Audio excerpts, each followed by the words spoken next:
Guys, eto guys, magchachampurado akong merienda namin ngayon. Tapos, sinabay ko na rin yung aming uulamin para mamayang gabi. Ito guys, yung mainit. Tingnan po natin yung patolder. Ito guys, munggo, ayan. Isasabay ko na dyan guys, yung baboy palambot ng ating munggo. Para tipid sa gas. Ayan, guys. O, sabay na siya dyan. Tapos, igigisa ko na lang yung bawang, sibuyas, kamatis, guys. Ayan. Kunin ko yung kutsara, guys, na isang panghalo ko dyan sa aking munggo. Ito, guys, yung maliit yung nalagyan ko, guys, na dapat itong, konti lang to guys, yung aking tawag dito, yung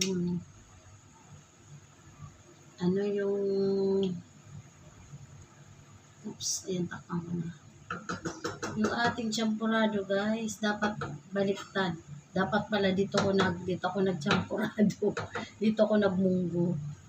Ito kasi, guys, nandun to sa terrace nakalagay, doon sa ilalim ng banggerahan ko, guys. Tapos,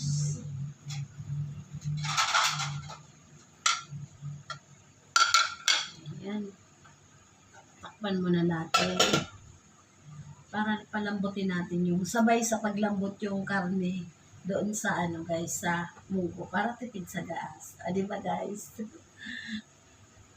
Kuha na pala ko guys ng gata.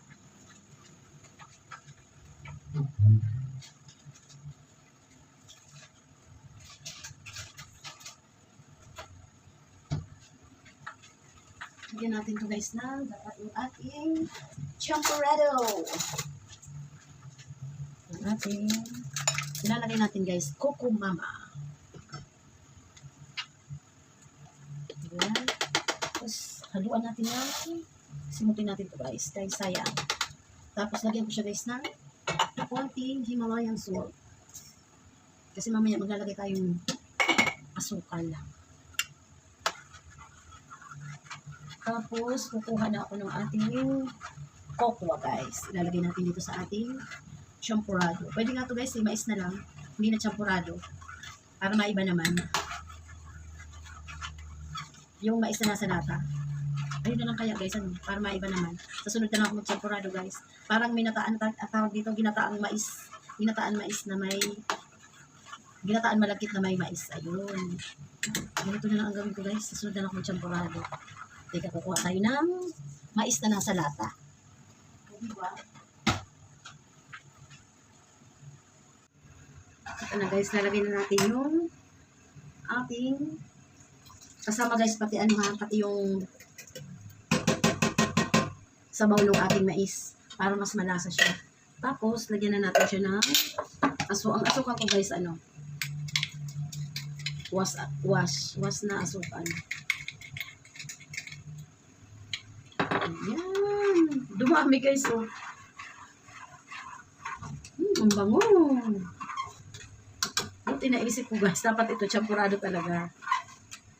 Kaya lang lagi na rin naman ako nagchachampurado. Para maiba naman guys. Ito naman na ginataan na malagkit na may mais. Ang bango. Maya-maya tignan natin guys kung okay na yung tamis.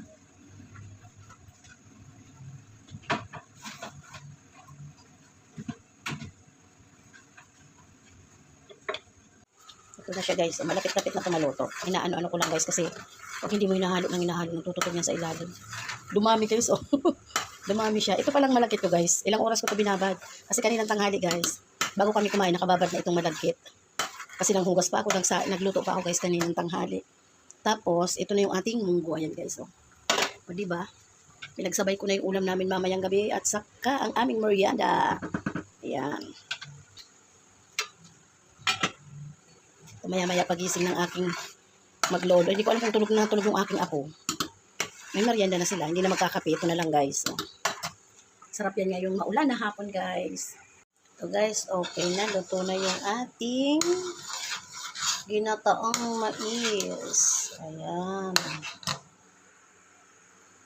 Merienda tayo guys. Ito yung ating ginataang mais. Ginataan malagkit na may mais. Ayan. Ginataan na malagkit na may mais.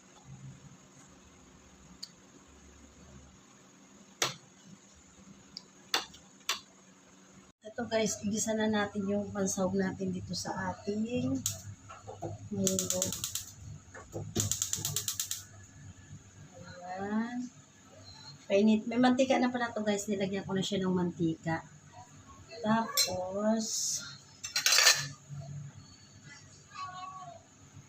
nagpawisan ako guys sa ginatang mais. Ito na guys, medyo yung baboy parang hindi pa malambot. Tingnan ko lang. Ito tayo ng tinidor. Tingnan natin kung malambot na yung ating baboy. Ayun, ano na pala siya. Pero konting-konting na lang guys.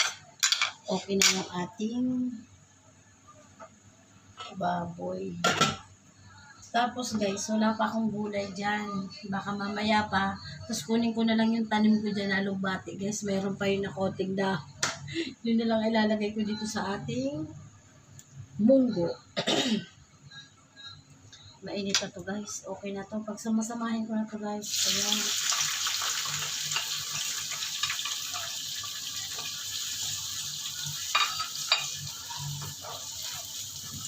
Ayan, lutuin kong maigi to guys bago ko ilagay sa ating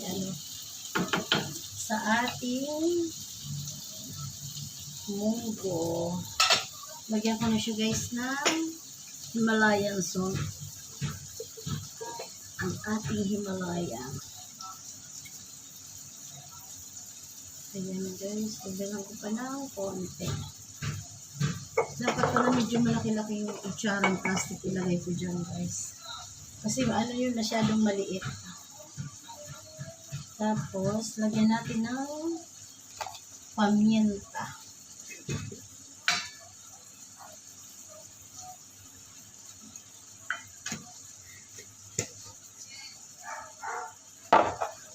Ayan, maganda guys na nailipat ko dito yung aking mga lagayan ng aking mga paminta. Bechin, laurel. Ayan. Maya-maya ko nalagyan ko to ng konting bechin mga guys. Tapos, takpan muna natin.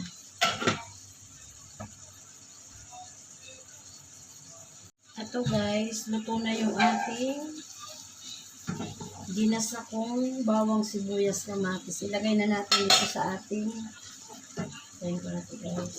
Ito. Ayan. Ayan. Ang bango.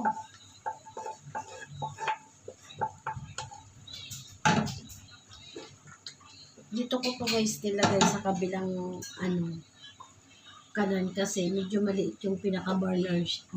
Pinaka-burner niya. Ayan.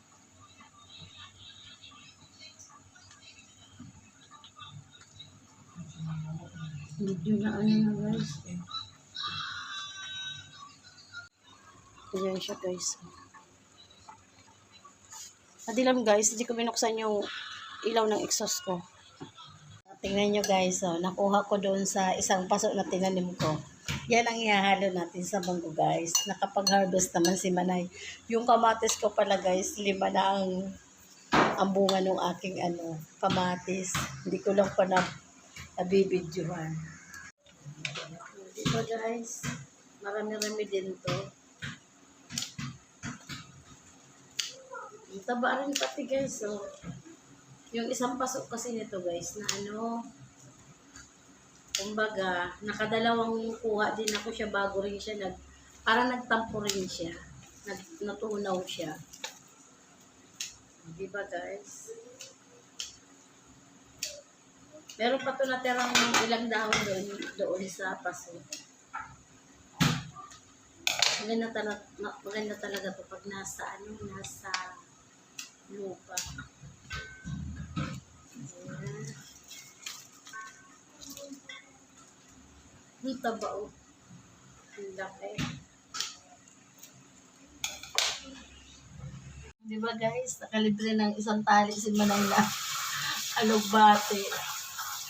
Yung kamatis ko naman guys. Yung dalawa malaki na pero hindi pa siya hinog. Ayan.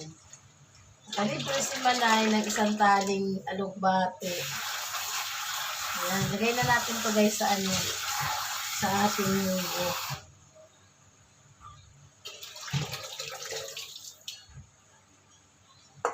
Kalibre si Manay ng isang taling alugbate. Lagay na natin guys. Ayan, luto na yung aming ulam sa hapunan. Ayan guys.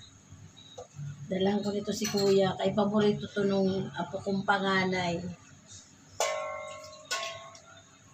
Yung pinagtanggalan ko nito guys, yung tangkay. Itatanim ko rin yun. Kaya lang, ano siya, ang tawag dito? Baka tanggalin ko na yung pinagkuhanan ko nito kasi naaano na yun guys eh. Magtatampo na siya. Tataniman ko na lang ng bago kasi isang paso na lang ang kasya doon sa labas na tinataniman ko. Dahil ano, mga kamatis kasi ako guys at saka siling yung siling bill paper, yung malalaki. Yung sa taas ko guys, sa terrace mataba, yung dito sa may baba hindi kasi nasa likod ng drum guys. Kasi malit lang space ko dyan sa labas, yung tinataniman ko. Wow! Okay na yung munggo ni Manay. Guys, okay na ang ulam namin ngayong gabi. Dalang ko si Kuya nito guys. Mga guys, kasi paborito to ng aking apo. Yung apo kong panganay, gusto to guys. Paborito niya to. Ito guys, okay na to. Luto na yung ating alugbate. Ayan. Okay na siya. Kain na tayo guys. Ito oh. Kumunti siya. Binigyan ko kasi yung anak ko doon sa kabila. Ayan. Kain na tayo. Bye guys. Thank you.